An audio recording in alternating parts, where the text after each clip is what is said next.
Olá, aluno, você, prezado aluno, professor interessado nos temas de educação física adaptada, esta é a quarta aula em que nós vamos dialogar sobre esse tema tão importante para a formação dos professores de educação física. E nesta quarta aula, nós vamos conversar sobre o tema atividade física e deficiência intelectual.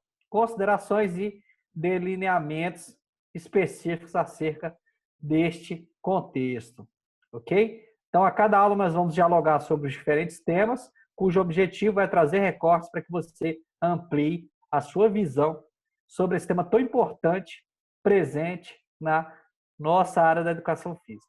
Ok? Então, olha só, eu trago um registro aqui bem interessante que nos diz o seguinte: percebe-se, portanto, que há uma dificuldade na aquisição, na leitura e na interpretação dos conteúdos por uma parcela considerável ali dos professores de educação física. Então, os dados mostram que os professores, em muitos momentos, têm dificuldade de adquirir conteúdos, de fazer uma leitura a fim de interpretar o que aquela leitura quer dizer, né? Sobretudo no sentido de fomentar essa formação contínua que o professor deve investir ao longo da sua carreira. Tá bom? Então, o Gimenez, lá em 2008, ele nos diz o seguinte, ó. Gimenez afirma que a prática da atividade física é um recurso importantíssimo na capacitação e no tratamento das pessoas com deficiência intelectual. Portanto, a publicação gradativa das informações sobre tal deficiência, bem como os diversos conteúdos que fazem parte desse contexto, né, podem ser utilizadas nas intervenções pelos professores destinadas a essa população. Então, ao passo que eu tenho uma dificuldade em compreender os conteúdos, fazer uma leitura crítica, buscar novos conteúdos, consumir literatura, eu percebo uma questão dessa publicação que vem acontecendo de forma gradativa. Cada dia mais ciência sendo desenvolvida e publicações sendo realizadas. Então, cabe uma reflexão para o professor de educação física, o profissional, de que a capacitação é um recurso indispensável ao longo da sua carreira. O estudo contínuo, curioso e criterioso poderá formá-lo um profissional cada vez mais competente para a atuação na sociedade brasileira ou ainda em nível mundial, dependendo do que você está buscando ali para a sua população, para a sua carreira e para atendimento à população. Lembrando, né, que as populações elas têm objetivos, interesses, né, e características específicas. Então, neste contexto da atividade física para pessoas com variadas limitações, faz muito sentido nós nos aprofundarmos em cada uma delas para entendermos o que pode ser oferecido para os alunos. Então, olha só, em muitos momentos, percebe-se que prevalece a boa vontade dos professores ou ainda aqueles profissionais que pouco fazem, né, pelo um determinado público dos quais eles são responsáveis. Há muitos profissionais muito bons, a maioria deles são extremamente capacitados. Nós temos uma área na educação física de profissionais que buscam constantemente aperfeiçoar-se, porém há aqueles que agem de forma desidiosa, na boa vontade, deixando as coisas acontecerem sem buscarem ali uma formação de fato efetiva para atendimento do seu público. Ok? Então, é evidenciado aqui na literatura que as mesmas atividades desenvolvidas junto às pessoas não deficientes podem ser direcionadas para as pessoas deficientes, obviamente com pequenas adaptações, ajustes, correções, adequações, tá certo? Ou ainda, dependendo do perfil desse sujeito, não é necessário qualquer tipo de adaptação, tá certo? Então, há um desconhecimento também, alguns professores têm essa insegurança, isso é natural, ao lidar com esses diferentes públicos, mas é importante que a gente tenha clareza de que muitos conteúdos podem ser oferecidos para uma turma mista ou ainda para turmas que tenham apenas indivíduos com necessidades educativas especiais. Ok? Então, Jimenez e demais autores, lá em 2008, descreve para nós de que cerca de 5% da população mundial apresenta algum tipo de deficiência intelectual. Então, são dados importantes, nós precisamos acompanhá-los ao longo do processo, sendo que das crianças em idade escolar, cerca de 3% delas apresentam algum tipo de problema associado à deficiência intelectual, ok? Sobretudo conforme os dados que são descritos ali pela American Association of Mental Retardation, que nos mostram ali esses dados importantes, tá certo? Então, são dados que carecem nossa atenção e que nós observemos o desenrolar desses dados estatísticos ao longo do desenvolvimento dessa matéria, ok? Então, diante aqui da multicausalidade da deficiência intelectual e também da heterogeneidade dessa população, em muitos casos é difícil estabelecer uma caracterização, né, uma identificação de como se caracteriza aquela pessoa que tem uma deficiência. Então, isso também é um desafio para todos nós, tanto professores da área da educação física, da pedagogia, da fisioterapia, enfim, assim sucessivamente, que podem apresentar alguma dificuldade em identificar, né, caracterizar essa população com essa necessidade específica. Então, aqui, olha só, as pessoas com um grau de deficiência intelectual leve, né, ou seja, caracterizado enquanto leve essa deficiência, elas têm uma facilidade maior para lidar com as propostas de aulas que são estabelecidas pelos professores da educação física, ok? Sobretudo em atividades que exigem a tomada de decisão, regras complexas ou ainda que demandem a exposição dos seus pontos de vista, ok? Pois muitas delas chegam a alcançar, inclusive, a fase das operações formais de desenvolvimento. Então, ela tem uma deficiência intelectual leve e, teoricamente, se desenvolve de forma plena, como se não tivesse nem um tipo de necessidade educativa especial. Então, vale essa reflexão para nós sabermos dessa possibilidade. Ok? Muitos denotam principalmente a falta de compreensão ou a não aceitação da problemática, sendo que alguns tipos de condutas já não são mais tolerados pelas pessoas em gerais. Então, observamos aqui que tem essa particularidade, muitos têm uma certa dificuldade, uma falta de compreensão do objeto que está sendo trabalhado, tanto o indivíduo quanto o próprio professor também. Então, é uma problemática que cabe a nós refletirmos para avançarmos nos debates acerca desta área tão significativa.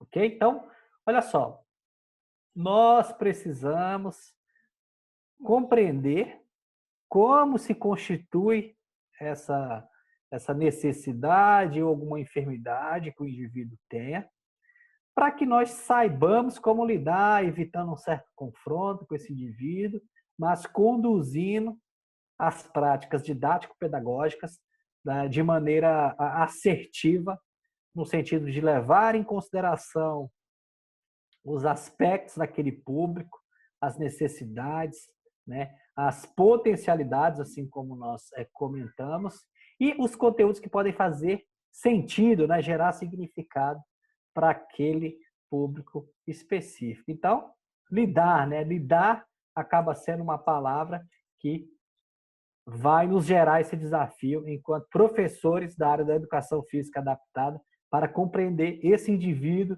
na sua totalidade e também a partir das suas necessidades. Ok? Então, as pessoas com deficiência intelectual, em muitas circunstâncias, são caracterizadas por uma certa lentidão na compreensão do diálogo e de diferentes comandos, na escolha de estratégias motoras que aparentam ser inadequadas para o que deve ser desenvolvido. Muitos deles apresentam uma alta variabilidade do produto e do processo. O que é isso?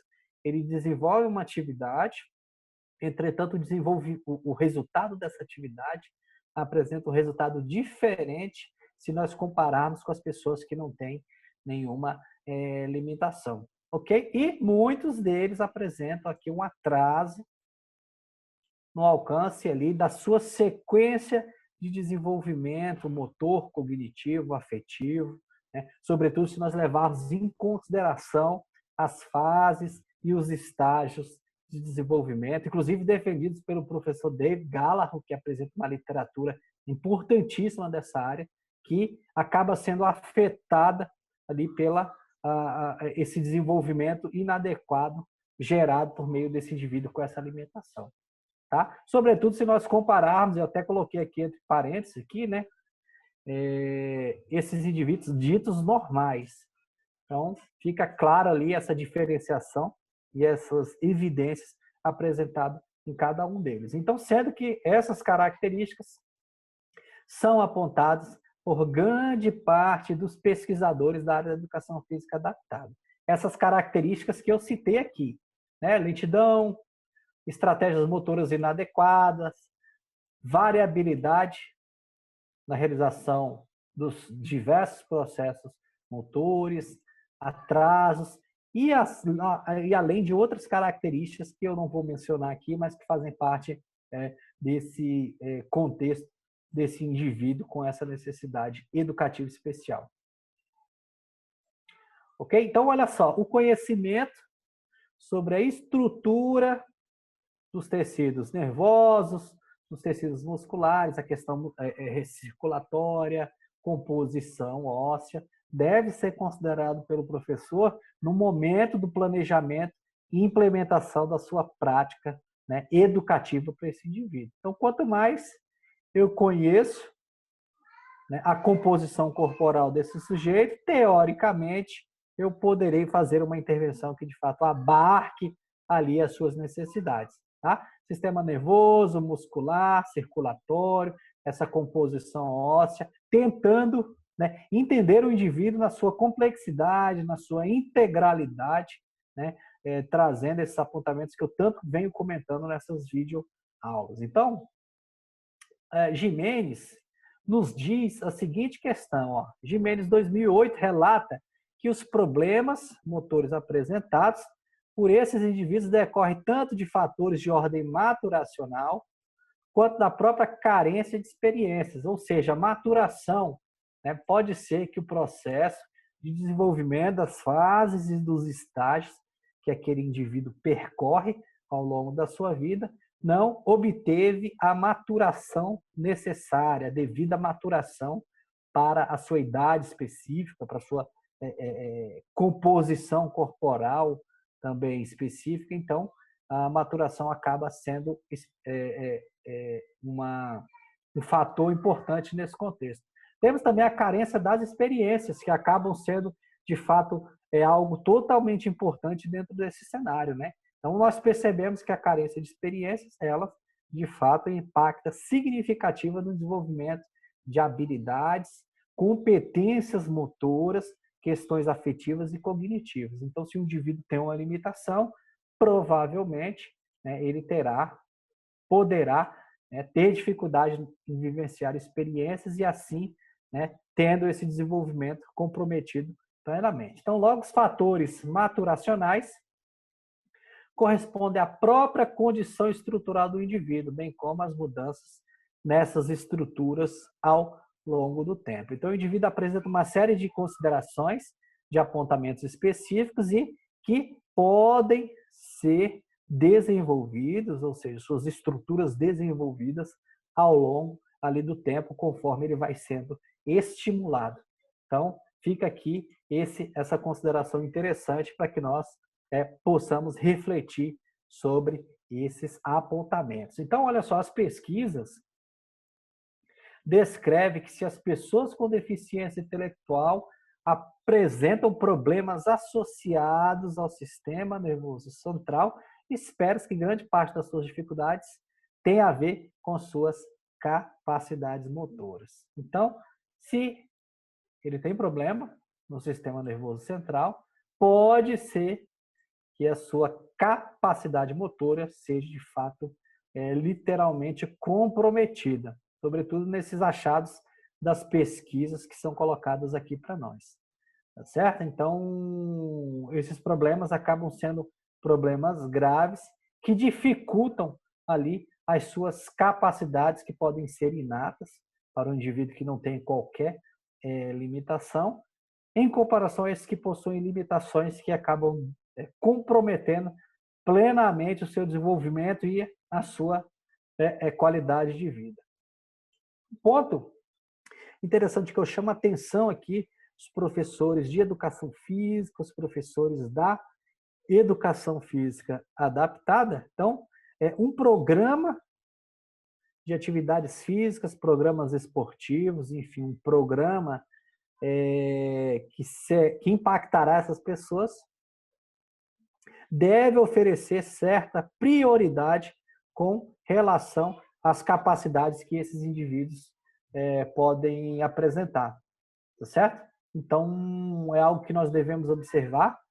Nós programamos planejamentos específicos, priorizando cada uma das capacidades que os indivíduos apresentam. Então, é algo que tem relação com aquilo que eu comentei, né? Pensarmos nos objetivos, o que nós queremos oferecer para esses nossos alunos e pensar nas potencialidades, nos desejos, nos anseios e nessas características individuais muito pertinentes em cada um desses sujeitos. Então, olha só, a literatura, a ciência, ela utiliza diversos testes que podem ajudar na identificação da deficiência intelectual.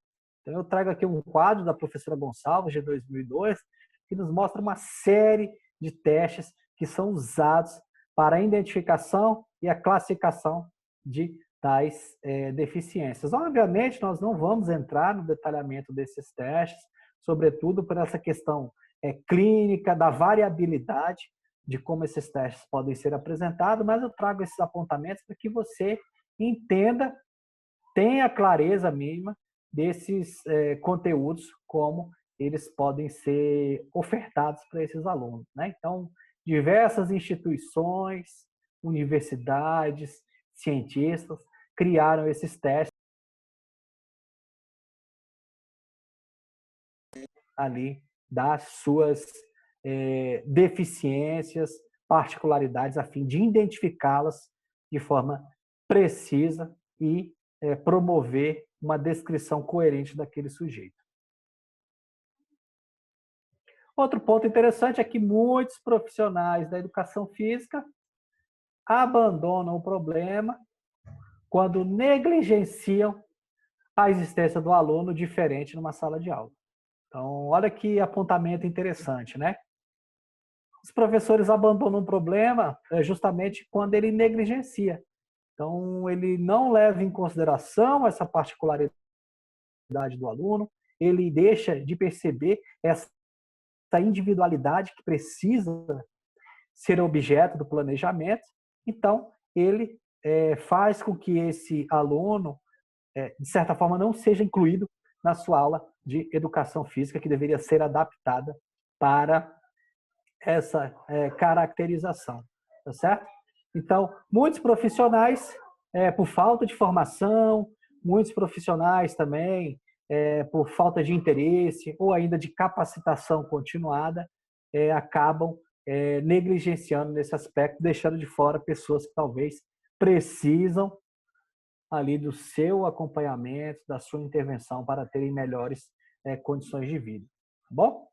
Então, uma dificuldade bastante frequente em pessoas com deficiência intelectual é a atenção seletiva.